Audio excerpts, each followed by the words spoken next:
জানো তো আমাদের বাড়িতে না একটা মুদিখানার দোকান আছে, আর সেই দোকানে এই তামাকজাত পদার্থগুলি বিক্রি হয়ে যাওয়ার পর প্রত্যেকবারই প্যাকেটগুলোকে ফেলে দেওয়া হয়। কিন্তু এবারে আমি আর প্যাকেটগুলো ফেলিনি, সব প্যাকেটগুলোকে গুছিয়ে রেখে দিয়েছিলাম, কারণ আমার অব্যবহৃত জিনিস দিয়ে এক্সপেরিমেন্ট করতে সব থেকে বেশি ভালো লাগে। তার উপরে আমার অনেক কটা রিকোয়েস্ট এসেছিল মিনি বেড বানাও, মিনি আলমারি বানাও। তো আমি তাদেরকে উত্তরে বলেছিলাম পুতুলের বাড়ি বানিয়েছিলাম, তোমরা ওই ভিডিওটা দেখো, সেখানে মিনি বেড ও মিনি আলমারি তোমরা পেয়ে যাবে।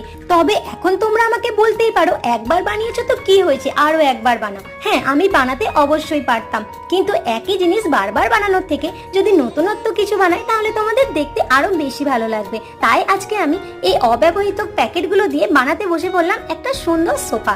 দেখো পুরো ভিডিওটা, তোমাদের অবশ্যই খুব ভালো লাগবে। আর তোমাদের মনে আছে তো এই রবিবারও দুপুর 2টোয় আমি লাইভে আসছি আর একটা অসাধারণ ধাঁধা নিয়ে। তো তোমরা কেউ দেরি করো না, ফটাফট সেদিন জয়েন হয়ে যেও।